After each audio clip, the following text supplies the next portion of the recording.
Assalamualaikum dulur salam burubarea salam dunya. Tepang deh sarang tata dan miharja anu baris ngaduikeun dongeng Sunda. Judulna Kawin Kadukun bagian ke-12 karya Kak Sukarna. Mangga baraya wilujeng ngabandungan.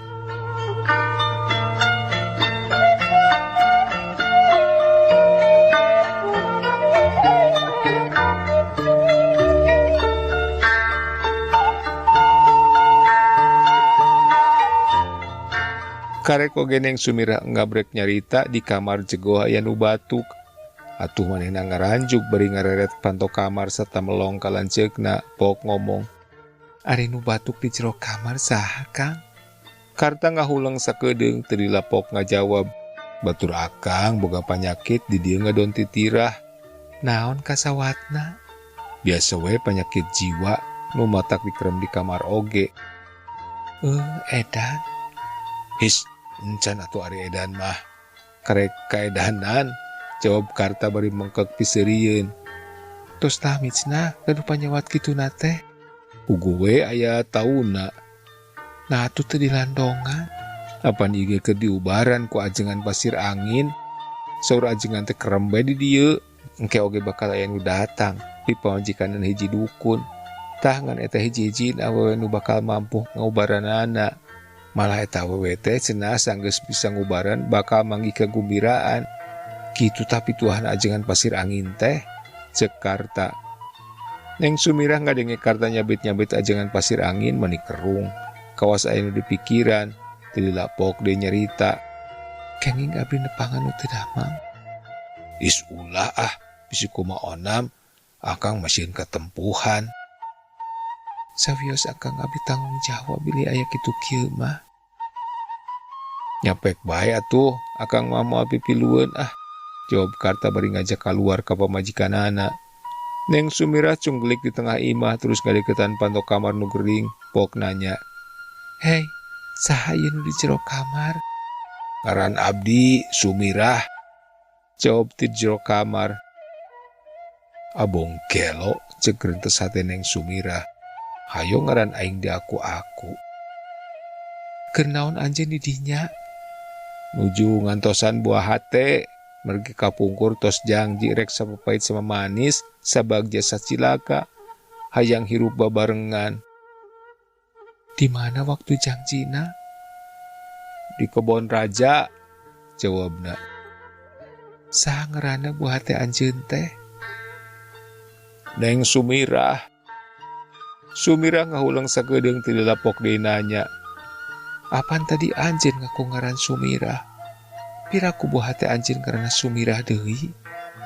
"Antara Sumirah sareng abdi moal tiasa dipisahkeun ti lahir duwi ka batin. Sanajan aya panghalang nu kacida gedena oge." "Ari ngaran anjeun baheula saha atuh?" Cek Sumirah mimiti tepung rasa, sabab ayeuna mah manehna apaleun kana lagam sora nu aya di jero kamar. Damun kongang mah eta pantos ditubruk bakating ku sono kanu di jero. "Ngaran abdi piraku hilap deui, pamiler satia mah." "Henteu hilap mah masih emut kana soanten. Mangga atuh waler saha jenengan teh, papeureum jasadan teu katinggal da kahalangan ku panto." Cek Sumirah cipanana mimiti nyalangkrung. Saur nu nyerebat mah, "Mulyana," jawabna. Gauk Sumirah ceurik ngadenge Mulyana teh bari naleukeum kana panto kamar, pok ngomong lalaunan, "Engkang, cing engga atuh buka pantona, teu hoyong tepang sareng abdi." "Hoyong mah kan tenan. Mung kapok sok sieun kumaha onam, margi sadayana surat tingkang teu diwalonan." "Hapunten we atuh engkang, engke ku abdi diterangkeun naon margina pangna kitu." Tulak panto kamar kadenge ngagolosor, pantona ku Neng Sumirah disurungkeun. Ari bray, breh teh Mulyana. Gabruk Neng Sumirah ngaranggul bari ceurik inghak-inghakan.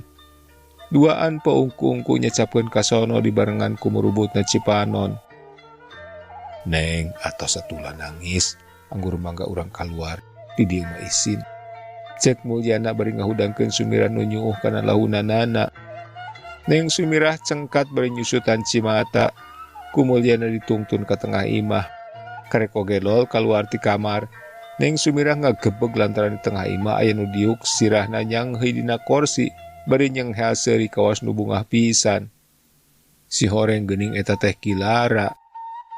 Karek oge Neng Sumirah sarta Mulyana dariuk geus pok manten Kilara nanya, "Neng, tadi abdi enjing-enjing ngadeuheus ka bumi Eneng, namung Eneng teu kasampak.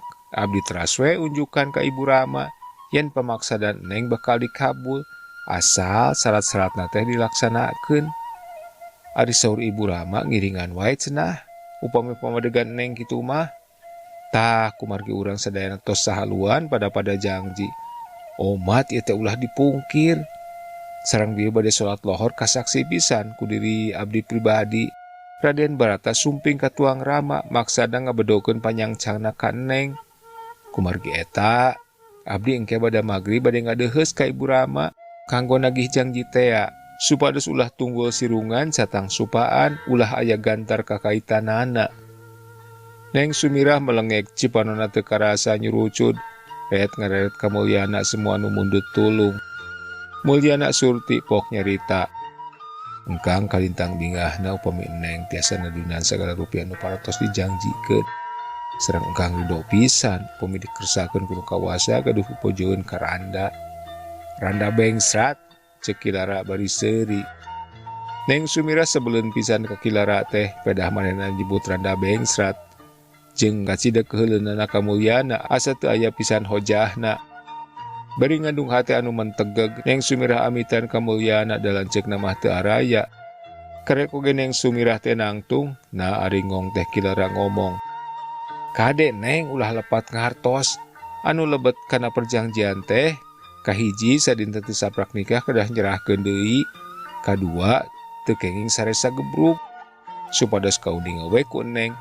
Upami abdi tos nyerahkeun aya maksud hayang ngarujuk deui." Neng Sumirah olohok tapi teu ngajawab tuluy we ngaleos. Barang datang ka imahna kasampak indung bapana ngariung. Kawasna gumiraeun pisan datang manehna teh.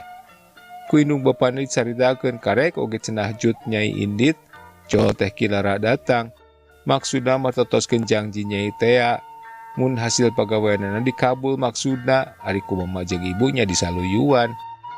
"Nada Nyai, ari tengah poe coho teh Raden Barata datang, maksudna marek ngabedokeun jeung barang-barang perhiasan nu dipake panyangcang ka Nyai dibikeun kabeh," cek indungna Neng Sumirah semu bunga.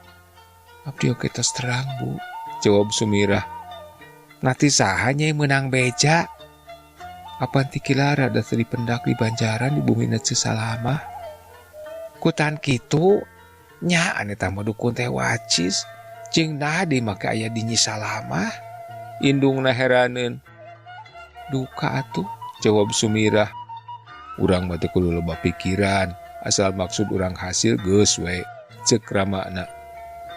"Ari hate mah abdi teh rada cangcaya tah ka kidukun teh. Margi tadi nyarios kieu. Upami anjeunna tos nyerahkeun nyumponan janjina, bade ngarujuk deui cenah," cek Sumirah bari neuteub ka bapakna.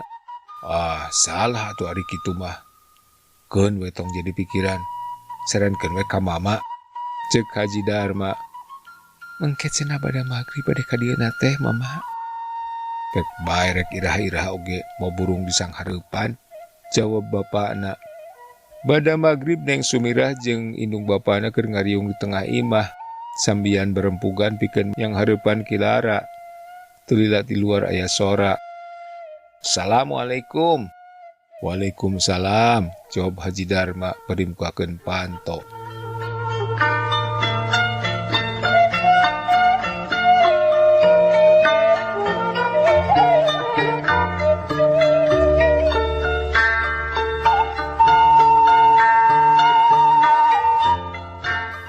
Cak bare dui kadieu heula dongeng Sunda anu judulna Kawin Kadukun bagian ke-12 karya Kak Sukarna. Insyaallah urang beris tepang dina bagian anu salajengna. Hatur nuhun kana perhatosanana. Tata dan Nabi Hajab pamit permios.